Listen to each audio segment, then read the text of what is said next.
Hello everyone, my name Sonam Sandhu and in this video मैं आपको explain करने वाली हूँ वो मेथड जिसने मुझे राइटिंग में बैंड एड लाने के लिए काफी हेल्प करा। ये मेथड किसी ने बताया नहीं मुझे या किसी बुक से मैंने नहीं देखा, बिकॉज जब आप पढ़ाते हो continuously and for a long time आप कुछ ना कुछ ऐसी चीजें अपने लर्नर्स के लिए सोचते हो।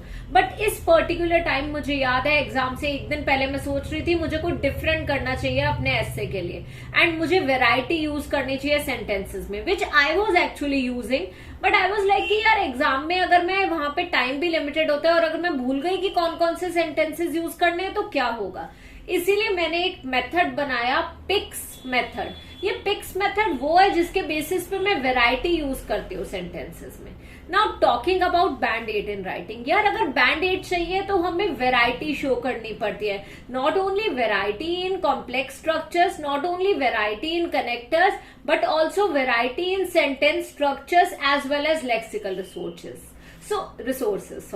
सो इन दिस वीडियो मैं आपको एक्सप्लेन करने वाली हूँ कि सेंटेंस स्ट्रक्चर्स में वेराइटी कैसे शो कर सकते हैं। ध्यान से वीडियो को एंड तक देखना अगर आपको बैंड स्कोर चाहिए जिसकी मैं बात कर रही हूँ, बिकॉज ये वो मेथड है जिस मेथड की वजह से हमारे बहुत सारे पेड लर्नर्स ने कि बैंड स्कोर्स आए हैं। दे were getting 6.5 continuously in writing. I can name many of the learners. Reema, there was another learner Simran Kaur, ठीक है, then there was Dilpreet. So ऐसे बहुत सारे लर्नर्स हैं जिनको मैं I just vividly remember their names. So the point is 6.5 आ रहे हैं बार बार, बट 7 चाहिए, 7.5 चाहिए। तो उन्हें वेराइटी चाहिए थी, ठीक है।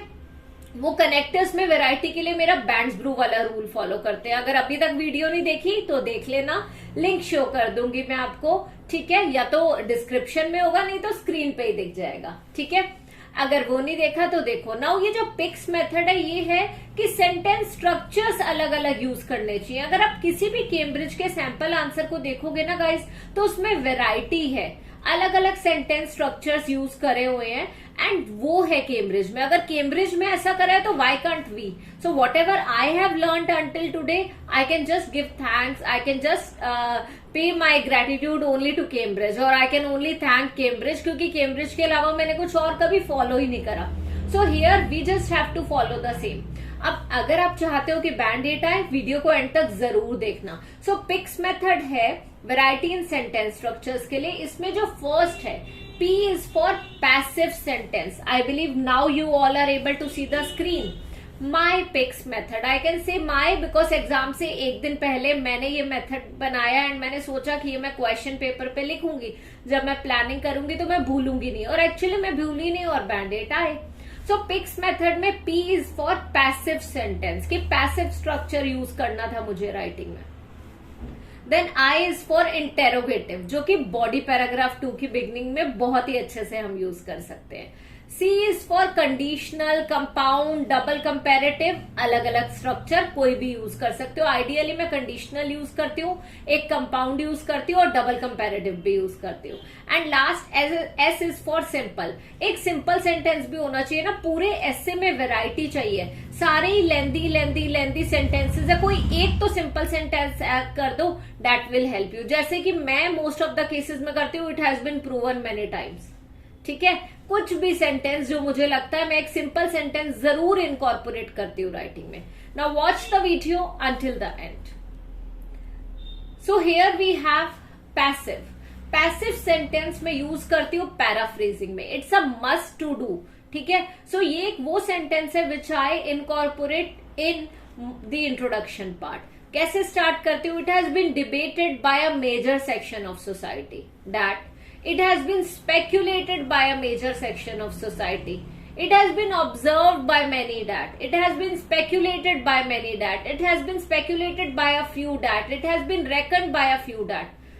पैसिव स्ट्रक्चर हो गया। और बिगिनिंग ऑफ, देखो जब भी बिगिनिंग अच्छी होगी तभी तो आगे अच्छा स्कोर आएगा। So first impression is the last one. So first impression आपका हमेशा एट पार होना चाहिए, है ना। कहते हैं ना पंजाबी में सिरे लगा देना चाहिए किसी चीज को, आई थिंक ऐसा ही कुछ कहते हैं। अगर गलत बोला हो तो प्लीज कॉमेंट सेक्शन में बताना कि बोलते क्या है ना। सो ऐसा आप यूज कर सकते हो। इंट्रोडक्शन ही अगर इतनी अच्छी होगी तो ऑब्वियसली आगे के लिए आपके लिए इजी हो जाएगा। या फिर it has been proven several times that. या तो आप पैसिव स्ट्रक्चर यूज कर सकते हो इंट्रोडक्शन में, नहीं तो जब आप कोई एग्जाम्पल दे रहे हो तो आप वहां पे it has been proven several times that children are learning more values from their parents or are learning more moral values from their parents as compared to teachers। ठीक है, तो ऐसा कुछ आप लिख सकते हो। फॉर एग्जाम्पल ये बॉडी पैराग्राफ में।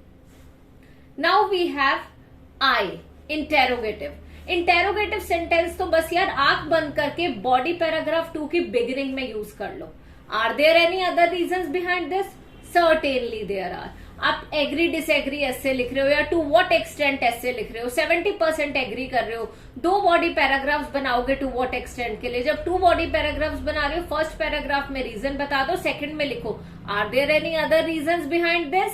Certainly there are. या फिर आपका प्रॉब्लम सॉल्यूशन ऐसे है, is there any corrective measure to curb this? Is there any solution to combat this? Is there any corrective remedy to combat it, to mitigate it? कुछ भी लिख सकते हो, बट हमेशा क्वेश्चन लिखो और क्वेश्चन का आंसर खुद करो। Certainly there is, certainly there is, yes there is, definitely there is, undeniably there is. So ऐसे हम यूज करते हैं इंटेरोगेटिव सेंटेंस। जरा इंटेरोगेटिव सेंटेंस मुझे कमेंट सेक्शन में जरूर लिख के बताना कि किसी एक पर्टिकुलर एसे के लिए इंटेरोगेटिव सेंटेंस कैसे लिखोगे, और मैं थम्स अप या थम्स डाउन करके आपको बताऊंगी कि करेक्ट है या रॉन्ग है। नेक्स्ट आ गया कंडीशनल कंपाउंड। कंडीशनल कंपाउंड या डबल कंपैरेटिव कुछ भी यूज कर सकते हो। अगर डबल कंपैरेटिव नहीं पता तो मेरी एक सैंपल एसे वाली वीडियो मैंने रिसेंटली अपलोड करी है, वो जरूर देख लेना, उसमें मैंने डबल कंपैरेटिव एक्सप्लेन करा हुआ है। सो कंडीशनल सेंटेंस क्या होता है? Most commonly use conditional sentence है first conditional.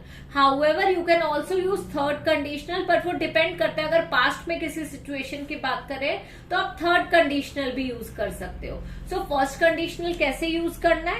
If the government enforces stringent laws, the condition will get better। So पहले वाले पार्ट में आ जाता है प्रेजेंट सिंपल एंड बाद वाले पार्ट में आ जाता है फ्यूचर सिंपल। पहले वाले पार्ट में प्रेजेंट सिंपल, बाद वाले पार्ट में future simple. If the government enforces stringent laws, the condition will get better। Or if the government had enforced stringent laws, the condition would have, ठीक है, would have gotten better। So ये हो गया third वाला conditional. बहुत rare use होता है, पर अगर यूज कर सकते हो एक पर्टिकुलर ऐसे में, हर एक ऐसे में नहीं हो पाएगा, पर अगर कहीं हो सकता है तो जरूर करो। Then we have compound. Compound sentences वो होते हैं जहां पे हम फैन बॉयज यूज करते हैं। ठीक है, फैन बॉयज यूज करते हैं। She is eating food and watching TV. For and nor but और येट सो किसी सेंटेंस में आ जाए और वो दोनों जो है इंडिपेंडेंट क्लॉजेज है but related to each other है। Compound, she is eating food and watching TV. So and आ गया, कंपाउंड सेंटेंस हो गया। She is eating food and watching TV. ठीक है, सो कंडीशनल या कंपाउंड यूज कर सकते हो। The more you study the better your result will be. कौन सा सेंटेंस है ये? प्लीज मुझे कमेंट सेक्शन में बताना। The more you study the better your result will B. So write it in the comment section guys। and the last one is simple sentence।